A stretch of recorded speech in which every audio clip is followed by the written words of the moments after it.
Good morning, my name's Tom with HolmanRV. I'll be showing you a Cherokee to you this morning, and we'll start here at the passenger side with the storage area up front. You have ample storage in the location here, and as we come on around, you'll have your LP tanks. Both LP tanks are full and they're on. The regulator is green, showing there is gas in the tank. It's a good idea to operate with only one tank at a time. That way when this one runs dry, this will turn red, and then you can switch to the other tank manually, and it will turn green again once you turn on the valve. That way you can not run out of gas. When the one's empty, you take it and get it filled and bring it back, and that way you'll always have LP. Behind that is your deep cycle marine battery. You want to check the cells about every 4 to 5 months. Make sure water is over the plates or at the plates. If it's below or at the plates, just add some distilled water, and that will keep the battery in good shape. Located in front of your LP tanks is your tongue jack. Up is up and down is down. Come on around to the driver's side. Your on-demand water heater. Your on-demand water heater is off right now because your unit's been winterized, and you don't want to cause any harm to that by leaving it on. Once it's de-winterized, you're going to turn the button on here, and inside there is a thermostat that you will also turn on and adjust it to the temperature you desire, and then you can use your on-demand water heater. You want to let the hot water run until it gets to the temperature you desire, and then add the cold water to it. You have stabilizers on all 4 corners that run down with the push of a button, and you just want to make sure that once you are level on the low side wheels and level with the tongue jack, then you can run the stabilizers down and stabilize your unit. They are not to jack with, only to stabilize the unit. We come on around to the rear driver's side. You have your city water connection here, and your freshwater connection as well. If you're at city water, you want to get a pressure regulator to keep the pressure in the unit at 55 pounds. It's a good idea to have that pressure regulator at the source and not here at the unit. Also, if you're not at city water, you could put water in the fresh tank by just filling it with a hose.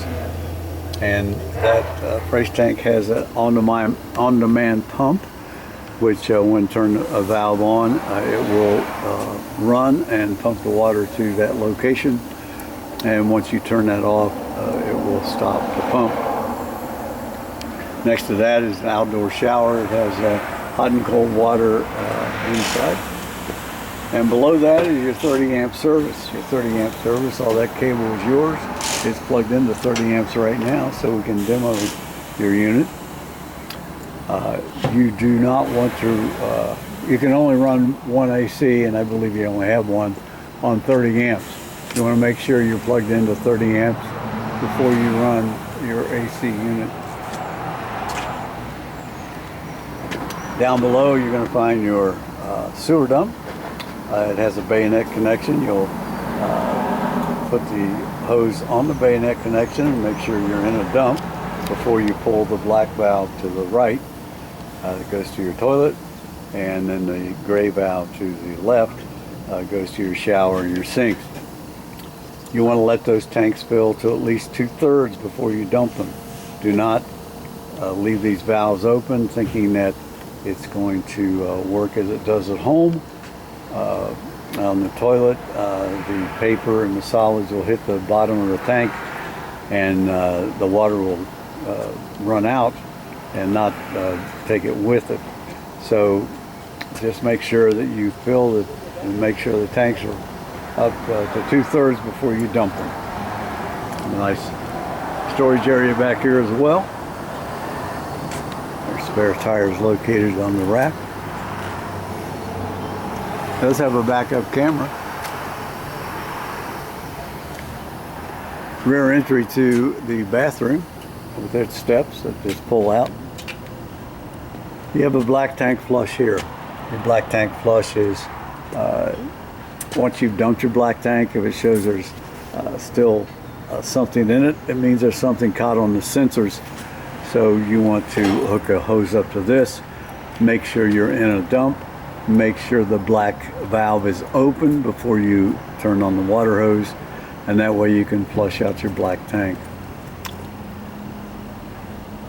Come on around, you do have outdoor speakers for your radio.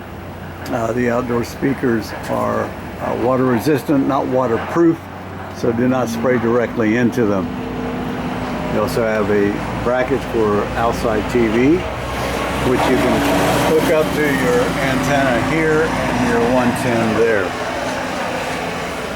Located here is your furnace exhaust. It's a good idea to get a screen for this to keep mud daubers and little varmints out. It does also get hot, so you want to be very careful around the exhaust. You have a little outdoor kitchen with a small refrigerator that operates on shore power only, an ice maker, faucet with its own head, and then also your grilled cooktop. It also hooks into the gas located here, which is hooked to your tanks up front. Pretty well takes care of the walkthrough out here. We'll go inside and do the same thing.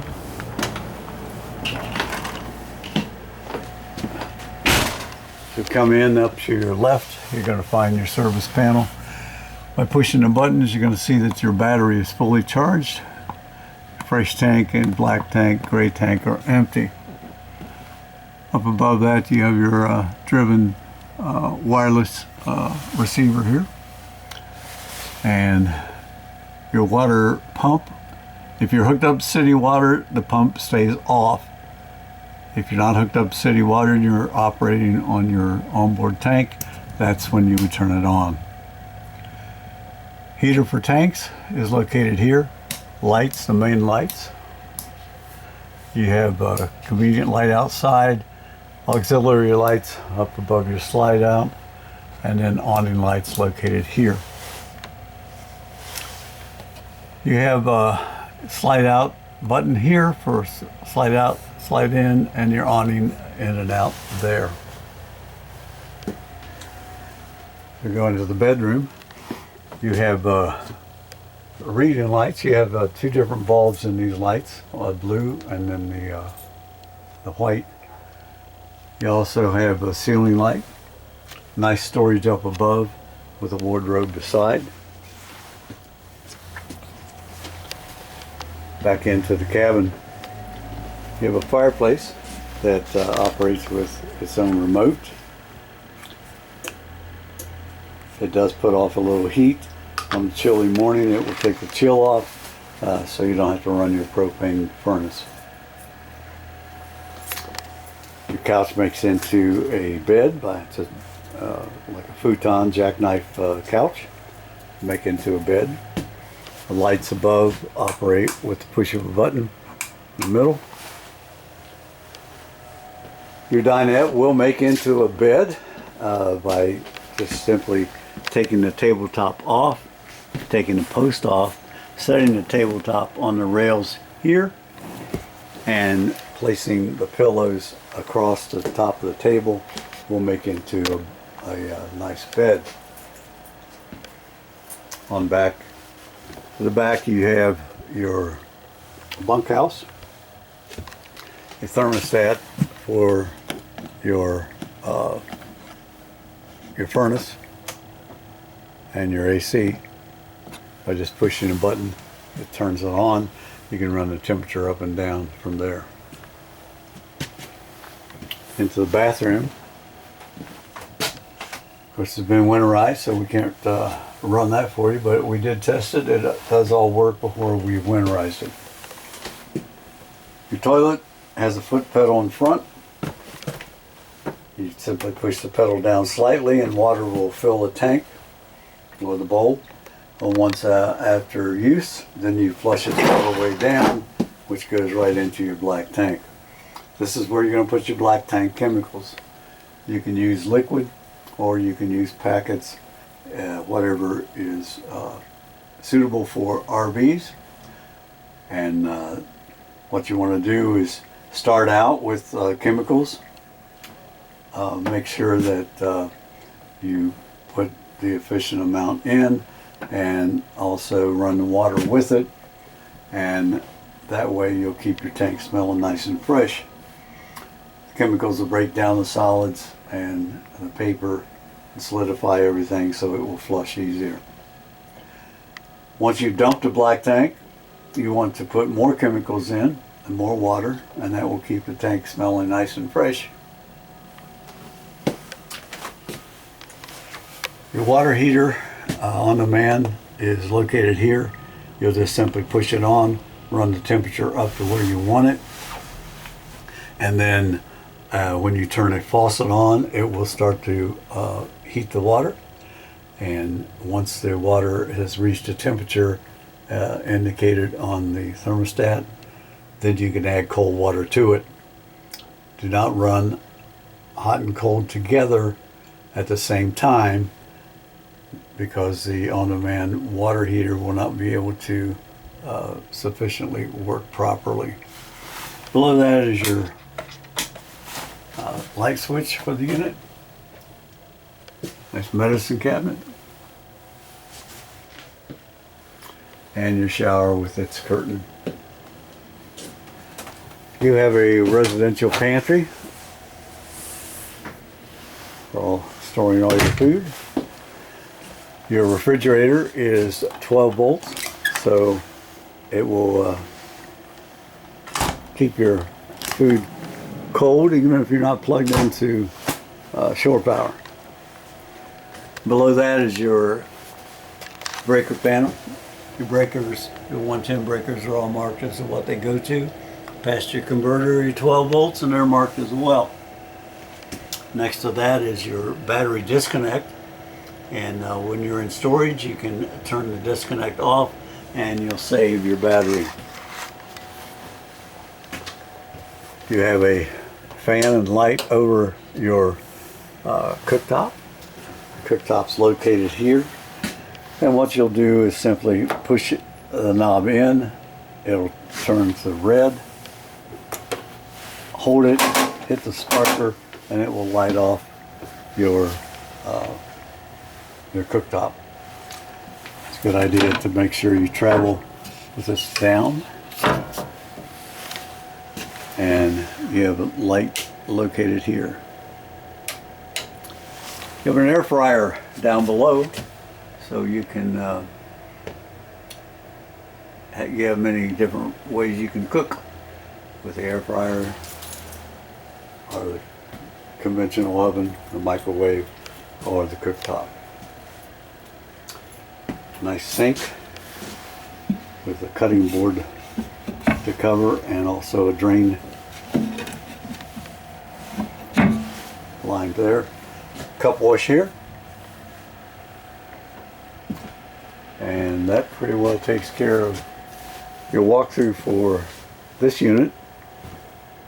If you have any questions once you viewed the video, don't hesitate to call Holman's, and they will put you in touch with one of us who can answer any of your questions. Thank you for buying your unit from Holman's.